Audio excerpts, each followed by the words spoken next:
Bonjour à tous, ici Caroline Bontemps, Harmonia. Je veux faire une petite vidéo sur ce que le Feng Shui n'est pas.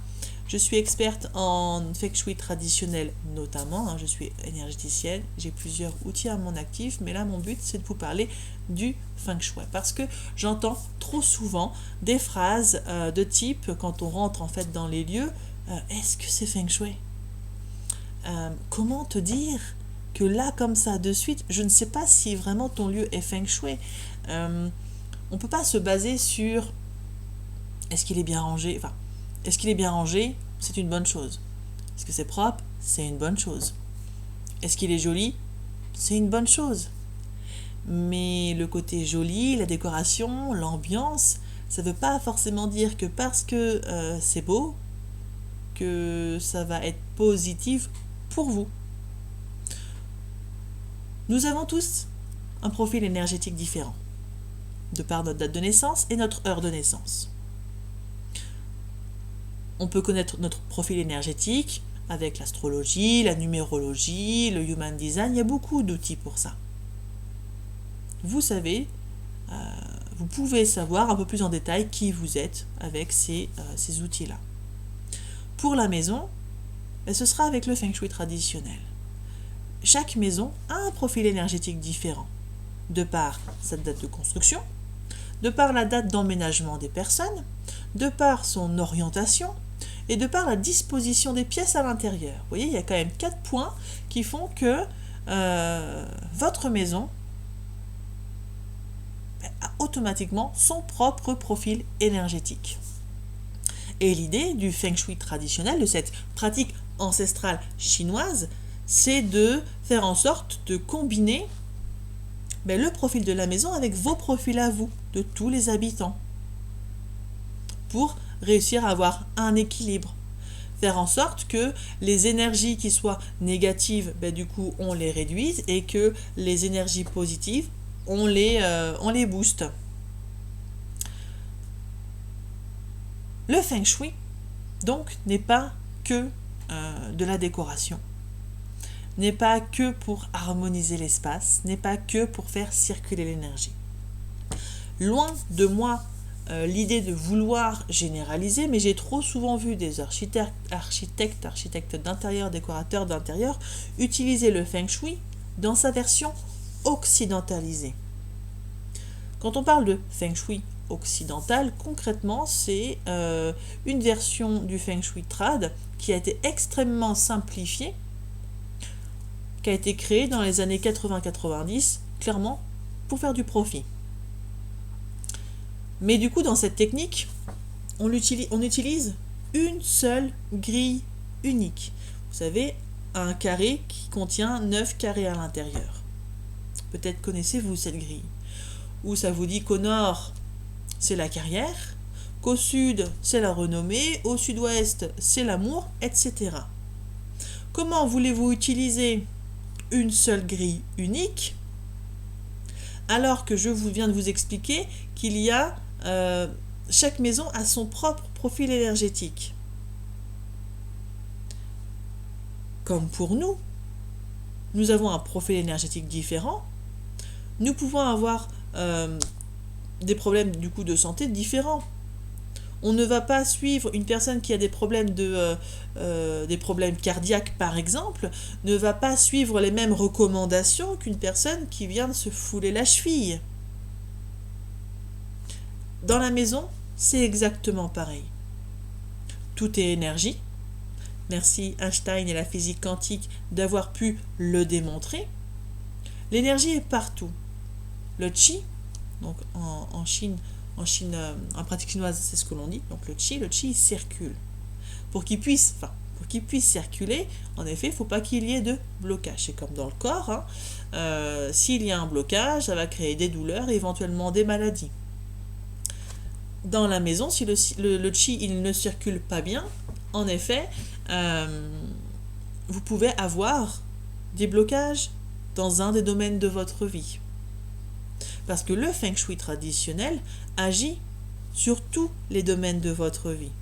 Tout ce qui est relationnel, donc l'amour, mais aussi tout ce qui est en relation avec les amis, la famille, les collègues de travail, ça va être donc le travail, ça va être l'argent, ça va être l'apprentissage, la stabilité, la santé. Le chi, de par sa nature, agit beaucoup sur la santé. On l'a pu le voir avec du coup la médecine traditionnelle chinoise. Hein, c'est que, je sais pas, connaissez-vous la MTC avec l'acupuncture notamment, d'accord? On refait circuler l'énergie. Mais au final, c'est aussi exactement pareil avec la médecine ayurvédique. Ce sont des pratiques ancestrales qui sont donc utilisées depuis des siècles et des siècles, qui n'ont plus du tout leur preuve à faire. On sait que ça fonctionne. Hein, et c'est d'ailleurs notre pratique, enfin notre pratique, on va dire occidentale d'un point de vue santé. En fait, il y a beaucoup de choses qui sont tirées en fait de la méthode traditionnelle chinoise et ayurvédique.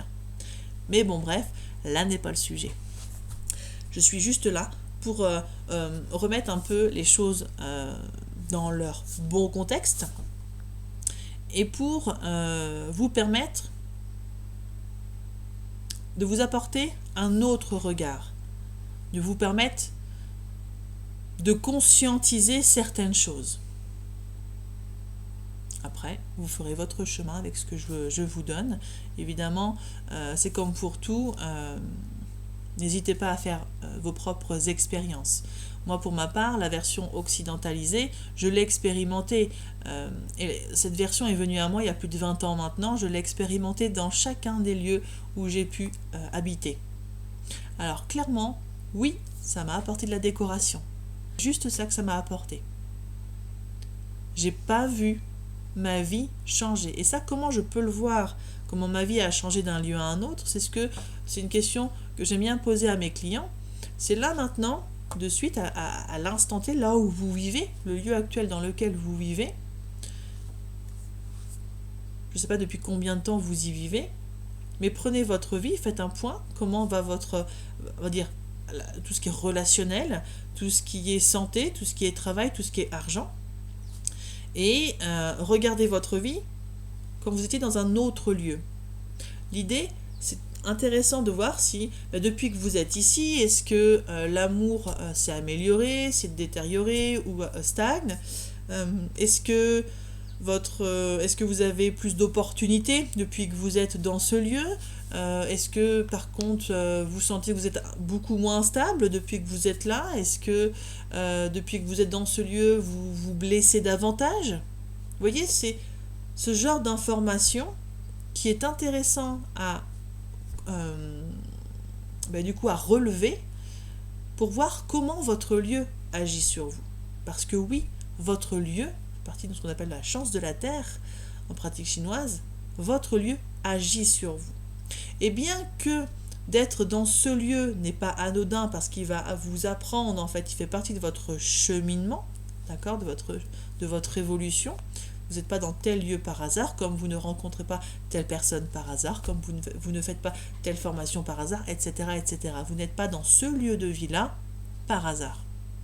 Il n'y a pas de hasard. Bien que, attention, je ne parle pas de fatalisme, c'est juste on a automatiquement notre libre arbitre. Nous avons des choix, mais chaque choix, au final, amène à un futur en fait différent. Là, vous êtes dans ce lieu-là parce que dans le passé, vous avez fait tel choix et pas plutôt qu'un autre. Donc, le lieu agit sur vous. On a de plus en plus conscience, si on se place là par contre au niveau de la chance du ciel, que les énergies donc du ciel agissent sur nous. Quand je parle des énergies du ciel, je vais parler de la nouvelle lune, quand il y a la nouvelle lune, quand il y a la pleine lune, quand il y a des portails énergétiques, quand Mercure rétrograde, bref, même si vous ne maîtrisez pas l'astrologie, ne serait-ce que la nouvelle lune et la pleine lune, vous avez déjà dû remarquer que peut-être que votre sommeil est peut-être chamboulé, votre humeur aussi, parce que comme nous sommes tous énergie, les énergies du ciel, en effet, vous impactent, comme les énergies de la terre et du lieu. Donc oui, le Feng Shui n'est pas là juste pour harmoniser, donc, sachant que harmoniser maintenant, je vois que c'est utilisé à plusieurs, plusieurs contextes, donc ce serait pas mal éventuellement de le redéfinir de ce que l'on entend par harmoniser. Trouver un équilibre, ouais ok, là aussi, qu'est-ce qu'on entend aussi par trouver un équilibre? Donc le feng shui n'est pas là juste pour apporter de la décoration et pour créer une ambiance.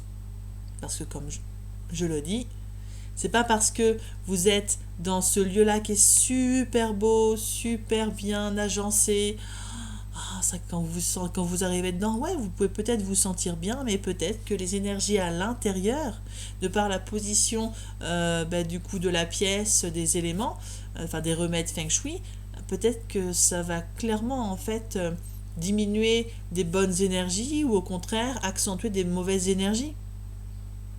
Vous voyez, c'est ça la notion. Le feng shui n'est pas là juste pour faire beau, ça a vraiment un impact réel sur votre vie. Voilà. Je vous ai parlé des remèdes feng shui. Un remède feng shui, c'est quoi? C'est un remède qui est en lien avec les éléments. Les éléments en pratique chinoise, c'est le feu, la terre, le métal, l'eau et le bois. Chaque énergie est liée à un de ces éléments, qu'elle soit positive ou négative. Et évidemment, en fonction de l'énergie, si c'est positif, on va l'accentuer en mettant le remède en lien avec cet élément, ou si c'est négatif, on va utiliser un remède qui va affaiblir ou contrôler l'énergie. L'exemple le plus simple que j'aime bien prendre, c'est l'aquarium. L'aquarium, c'est un remède feng shui au top, c'est de l'eau yang parfait pour favoriser notamment tout ce qui est richesse. Mais ça, du coup, il faut le placer là où il y a l'énergie de richesse chez vous. Si vous placez juste de l'eau parce que vous savez que l'eau, en fait, oui, ça apporte la richesse, mais que vous le placez dans un mauvais endroit, ça peut clairement, en fait, aller à l'inverse de ce que vous vouliez à la base. C'est pour ça que le feng shui peut être classé comme une science parce que ça a été expérimenté, je dis, ça a plus de 5000 ans, quoi. Le feng shui n'a plus à prouver, en fait, son utilité. Mais c'est juste que là, de plus en plus, j'entends parler, voilà, est-ce que ma maison est feng shui? Est-ce que feng shui, tiens, je vais utiliser ça avec cette version occidentalisée. L'eau, en effet, dans la version occidentalisée est au nord. Vous mettez votre eau au nord, bien que, imaginons que d'un point de vue énergétique, en faisant cette expertise bien précise chez vous, que vous vous apercevez qu'au final, c'était une énergie en lien avec le feu qui vous permet notamment les énergies de bonnes nouvelles, pour faire simple, de bonnes nouvelles, de mettre de l'eau ici, ça va clairement, en fait, vous enlever tout ce qui est bonnes nouvelles, opportunités, etc. Il y a des choses, quand vous voulez, en fait, avoir des résultats très précis, qu'il y ait un réel impact sur votre vie, il est bon tout simplement d'utiliser les bons outils. Et ça marche pour tout, pas que dans la partie énergétique, ça marche vraiment pour tout. Donc oui, si vous mettez un aquarium, couvercle enlevé évidemment, dans le lieu précis, dans l'espace précis chez vous pour faire développer cette richesse, c'est génial. Et évidemment, l'aquarium, quand on regarde comme ça, oui, c'est un élément de décoration. Mais c'est un remède feng shui parce qu'il est placé à l'endroit pile où il doit aller. Pour vous aider, vous, dans votre vie, vous et les membres de la famille, à avoir un peu plus de richesse, de renommée, etc. en fonction de ce que vous avez besoin, tout simplement. C'est comme les plantes. Les plantes sont des remèdes feng shui. Ça fait partie de l'élément bois. Et quand on parle de l'élément bois, c'est pas avoir une table en bois. Parce qu'au final, c'est du bois mort. On veut du bois vivant. Quelque chose qui bouge, quoi. Parce que le bois, les plantes, c'est en constante évolution. C'est la croissance incarnée, quoi. On pourrait dire ça comme ça. Les plantes, là aussi. Si de mettre les plantes dans l'espace eau, par exemple, ça va affaiblir les énergies de renommée qu'on voulait éventuellement booster, mais en mettant les plantes à cet endroit-là, comme tout est imagé, le bois, en fait, absorbe l'eau quand vous donnez à boire à vos plantes, oui, la plante, elle va boire l'eau, donc ça va absorber. Donc si vous mettez la plante, élément de décoration et remède feng shui au mauvais endroit, bah, clairement, en fait, vous allez voir vos chances donc de richesse, en fait, bah, du coup, j'ai le mot s'appauvrir, faiblir, et c'est un peu dommage. Voilà pour ça. Le dernier point que j'avais envie de vous dire, c'était qu'il y a plusieurs maîtres feng shui traditionnels, donc il y a plusieurs lignées. D'un maître à un autre, il peut y avoir des différences parce que on a des préférences et c'est ok avec ça. On a tout, comme on est tous énergie, on a tous des vibrations différentes.